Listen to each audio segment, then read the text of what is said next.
नमो नारायण, नमो नारायण। जय गौ माता, वंदे मातरम। आप भारती को प्रणाम और हृदय से ओम शम शनिश्चराय। प्रिय दर्शकों, मित्रों, साथियों, मैं धन्यवाद करता हूं मेरे बीते हुए कल को, जिसने मुझे बहुत कुछ सिखाया है। और तैयार हूं मैं भविष्य को भी यही कहता हूं कि मैं कुछ और सीखने भी के लिए तैयार हूं। बस प्रभु मेरे पे कृपा बनाए रखे। इस भाव के साथ जिएगा, इस भाव के साथ जीने का अपना एक आनंद है। शुक्राना करना बड़ा अच्छा लगता है साथी। नमो नारायण। आज जिस विषय को लेकर मैं आपके सामने हूं, यह विषय बड़ा ही आपके लिए उपयोगी है। हर जगह आपको सुनने को मिलेगा कि पितृदोष है, पितृदोष है। और श्राद्ध पक्ष आने वाले हो तो इसकी चर्चाएं बहुत होती है और बहुत डराया भी जाता है। भारत का वैदिक ज्योतिष पितृदोष के लिए क्या कहता है? भारत का वैदिक ज्योतिष पितृदोष कैसे है, क्यों होता है, उस पर क्या कहता है, इस विषय पर हूं। और यदि पितृदोष है तो क्या है समाधान, आज इस वीडियो में मेरे साथ रहेगा। ये अद्भुत वीडियो है और मेरे अनुभव है। मुझे लगा है क्योंकि आने वाले एक हफ्ते बाद ही पितृ पक्ष प्रारंभ हो रहा है और मेरे हिसाब से ये वीडियो आपके लिए बड़ा कारगर रहेगा।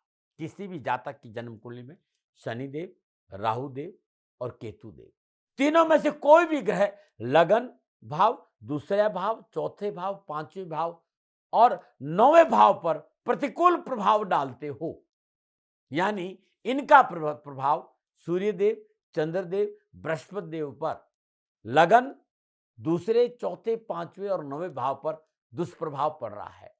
यानी लगन में राहु और बृहस्पति हो, लगन में सूर्य और बृहस्पति हो, लगन में चंद्रदेव और बृहस्पति हो, केतुदेव और बृहस्पति हो। मतलब ये नैसर्गिक जो शुभ ग्रह चंद्रदेव, बृहस्पति देव और जो हमारी आत्मा के कारक सूर्यदेव, इनको राहुदेव, केतुदेव और शनिदेव लगन में, दूसरे भाव में, चौथे भाव में, पांचवें भाव में और नौवें भाव में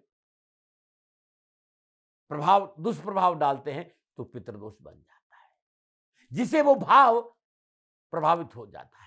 सूर्यदेव, चंद्रदेव, बृहस्पति देव लगने से राहुदेव और केतुदेव का संबंध है, तब भी पितृदोष बनेगा। और ऐसे लगन दूसरे, चौथे, पांचवें, नौवें भाव में ये संबंध बनते हैं इन ग्रहों के साथ, तो ये युति पितृदोष का निर्माण करती है। और पिछले कई वर्षों में मैंने देखा है कि सूर्यदेव और राहुदेव दूसरे घर में है या लगन में है या चौथे घर में या पंचम घर में या नवम घर में है तो परेशानी आती है। बृहस्पति देव के साथ है राहुदेव, शनिदेव या केतुदेव, तब भी परेशानी, और चंद्रदेव के साथ है तब भी ये परेशानी आती है। इन भावों में, लगन में, दूसरे में, चौथे में, पंचम में और नवम भाव में। इसका नकारात्मक पक्ष क्या है? ये खाली उस व्यक्ति को प्रभावित नहीं करता है। इन भावों में जब पितृदोष बनता है तो उस व्यक्ति को प्रभावित नहीं करता, उस परिवार को प्रभावित करते, पूरे कुल को प्रभावित करता है। इस पितृदोष का प्रभाव पूरा परिवार, पूरा कुल इंपैक्ट करता है, सिर्फ खाली व्यक्ति को नहीं। और इसके दुष्परिणाम कई बार दिखाई पड़ते हैं। इनमें से कोई भी जो मैं बताने जा रहा हूं, कोई भी प्रभाव पूरे परिवार पर या कुल पे भी हो सकता है। कई बार आपने देखा होगा कि आपके परिवार में लोगों का स्वास्थ्य प्रतिकूल रहता है।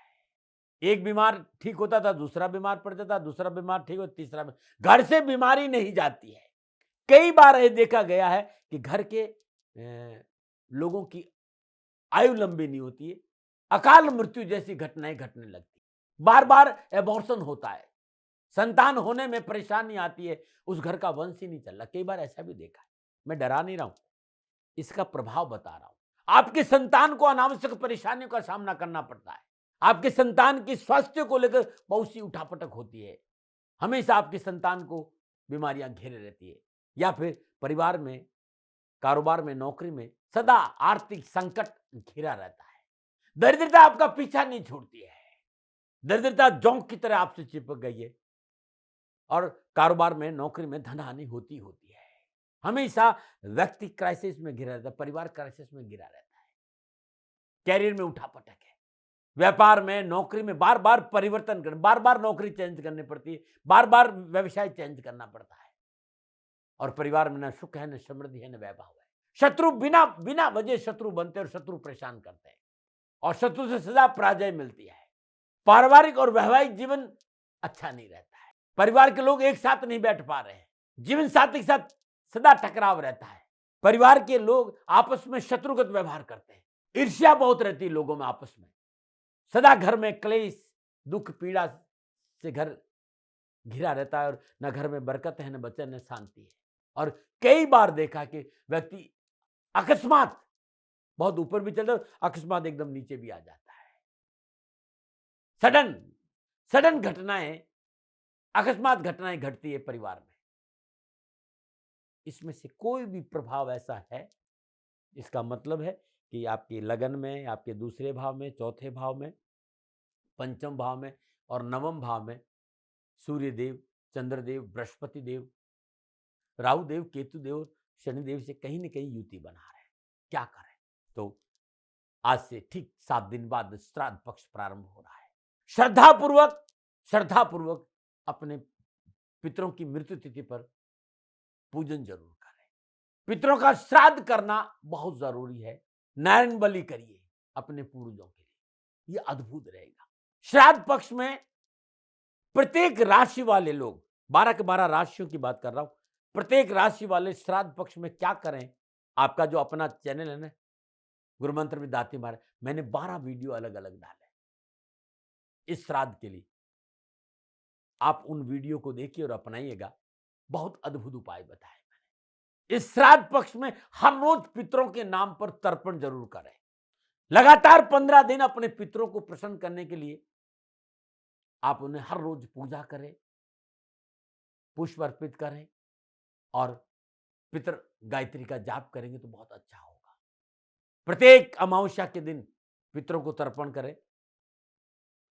दक्षिणी और मुंह कर लीजिए, हाथ में जल ले लीजिए, थोड़े से काले तिल, थोड़े से जौ और पितृ गायत्री का 108 बार जाप करने के बाद ये जल भूमि पे छोड़ दीजिएगा। पितरों को दक्षिण की ओर मुंह करके तर्पण जरूर करें। अपने कुल देवता की पूजा जरूर करें जिससे कि आपको कष्ट नहीं आएगा। जो भी आपके इष्ट है उनका नियमित पूजन पाठ करना बहुत जरूरी है। ये बहुत जरूरी है कि आपका आचरण शुद्ध हो, सदकर्म करें, सेवा करें, गो सेवा करें, आपके लिए अच्छा रहेगा। पितृपक्ष में हर रोज अपने पितरों का आगे शुद्ध देसी घी का दीपक जलाकर ओम पितृदेवता भयो नमः या ओम पितृगणाय विद्महे जगद्धारणे धीमहि तनु पित्रो प्रचोदयात्, इस मंत्र का जाप करिए, अद्भुत रहेगा। या ओम देवता भय न, ओम पितरो भय, ओम योगिना च भय, स्वाधाय स्वाहे नित्यम नमो नमः। जो अच्छा लगता है श्रद्धा से अपने पितरों का जाप करें, आपका कल्याण हो। और मित्रों, साथियों, शास्त्रों में अद्भुत चर्चा है कि श्राद्ध पक्ष में सुंदरकांड किया जाए या भगवान शिव का रुद्राभिषेक किया जाए तो जीवन के संपूर्ण परेशानियों का निवारण होता है। मेरे लिए मेरा राष्ट्र सर्वोपरि, मैं व्यापारी हूं नहीं, लेकिन श्राद्ध पक्ष में अद्भुत भगवान शिव को मनाने के लिए मैं रुद्राभिषेक की तैयारी कर रहा हूं। श्राद्ध पक्ष में इन 16 दिन में पितृ प्रसन्न हो, आप रुद्राभिषेक जरूर करिए या अद्भुत सुंदरकांड और पितृ पूजन करिए। श्री शनिधाम शनि तीर्थ 16 फतेहपुर बेरी में मैं संपूर्ण राष्ट्र को सादर आमंत्रित करता हूं। यदि आपके पास किसी ने भी आपसे कहा कि पितृ पीड़ा है तो आप पधारिए, मैं आपकी सेवा में रहूंगा। नीचे नंबर आ रहे हैं, इन नंबरों पर संपर्क करके आप ये पूजा अनुष्ठान करवा सकते हैं। पुनः निवेदन, व्यापारी नहीं हूं, हाँ गो सेवा करता हूं। जो लोग फोन उठाएंगे आपको कहेंगे भी ये सामान ला लीजिए और आप गो सेवा करिए, अवश्य मैं आपकी सेवा में हाजिर रहूंगा। पितर पक्ष में रुद्राभिषेक अद्भुत माना गया है, सुंदरकांड साधना अद्भुत मानी गई है। पितृ पूजन, पितृ तर्पण, नारायण बलि और जीवन भर 60 साल का अनुभव है साथियों। और शनिधाम में ये बहुत विधिवत तरीके से पूजन होता है। आपका स्वागत है, पधारिए, आपका कल्याण हो, इसके पीछे मेरी यही मनसा है। ओम नमो नारायण, ओम नमो नारायण। फिर दर्शकों, मित्रों, साथियों, पूरा राष्ट्र ये जानता है कि मेरा जीवन गौ माता और बेटियों के लिए है। यत्र नारीस्तु पूजन्ते रमन्ते तत्र देवता। ठीक किसी तरह मेरा जीवन गौ माता की शरणागत है, उनके चरणों में है। पूरा राष्ट्र और राजस्थान का हर व्यक्ति जानता है कि दाती महाराज गायों से बहुत प्यार करते हैं, बेटियों से बहुत प्यार करते हैं। पिछले 35-36 सालों में सैकड़ों हजारों बेटियों के लिए मैंने अपना जीवन दिया है और मैं ये कह सकता हूं कि गौ माता और बेटियों के लिए मेरा संपूर्ण जीवन निछावर है। और ये मेरे जीवन का उद्देश्य था, क्योंकि मेरे लिए राष्ट्र कोई बड़ा है, ना राष्ट्र से बड़ा कोई हो सकता है, न संभावना है। और गौ माता और बेटियां राष्ट्र की धरोहर है, उनके लिए करना मेरा कर्तव्य भी था, मेरा कर्म भी था और मेरा धर्म भी था। मैं आपको किसी वजह से नहीं सुना रहा हूं ये बात, बस खाली बता रहा हूं कि ये मेरे जीवन का लक्ष्य था। मैं अपने राष्ट्र की सेवा करूं, ये मेरा धर्म है, क्योंकि मैं इस राष्ट्र का नागरिक हूं। पिछले 30-35 सालों से मैं बेटी बचाओ, गौ सेवा में अपना संपूर्ण जीवन राष्ट्र के साथ लगाया। समय बड़ा बलवान है, समय बलवान होता साथियों। वर्तमान परिस्थितियां आर्थिक दृष्टिकोण से मेरी अनुकूल नहीं है, यह मैं संकेत आपको कई बार दे चुका हूं। धन नहीं मांग रहा हूं, मैंने आज तक राष्ट्र से कभी नहीं कहा कि मुझे धन दो, मुझे पैसे नहीं चाहिए। ना मैंने पहले कभी पैसे मांगे थे और ना मैं अभी पैसे मांग रहा हूं। और ये मेरा अहंकार नहीं है, बात बताना चाहता हूं, मैं अहंकार से ये नहीं बोल रहा हूं, क्योंकि मैं धन को लेकर कभी आपके सामने नहीं आया। ये मेरा निवेदन है। हमेशा मैंने आप लोगों से कहा कि राष्ट्र की सेवा करो, मैं भी कर रहा हूं और आप भी सेवा करो। धन नहीं चाहिए, लेकिन वर्तमान आर्थिक परिस्थितियां मेरे को यह कहने के लिए थोड़ा सा मजबूर कर रही है कि सन्निधाम गौशाला की गाय दुखी नहीं रहे, इसके लिए मुझे आपका सहयोग चाहिए। और सहयोग तब चाहिए जब मैं आपके लिए कुछ करूंगा, मैं आपके साथ खड़ा रहूंगा आपकी समस्याओं के समाधान के लिए, चाहे वो पूजा पाठ हो, चाहे ज्योतिष हो, चाहे ध्यान हो, चाहे योग हो, किसी भी रूप में आपको मेरे से सहयोग चाहिए। आप सभी अपनी अपनी जन्म कुंडली देखना चाहते हैं, आप चाहते हैं कि मैं आपकी जन्म कुंडली देखकर आपको कुछ समाधान दूं, और आप सबको कुछ न कुछ जानकारी चाहिए।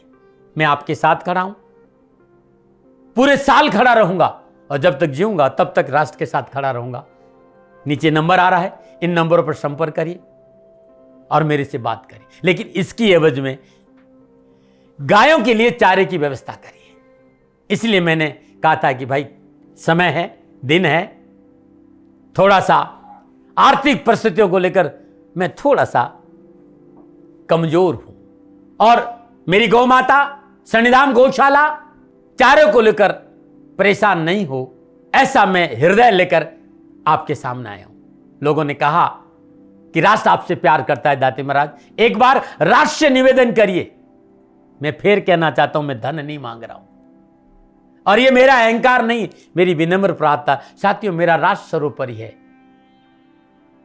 मैं ये नहीं कह रहा हूं, मैं ये कह रहा हूं कि मैं परिश्रम करूंगा आपके लिए, और आप उस परिश्रम के एवज में गायों के लिए चारे की व्यवस्था कीजिए।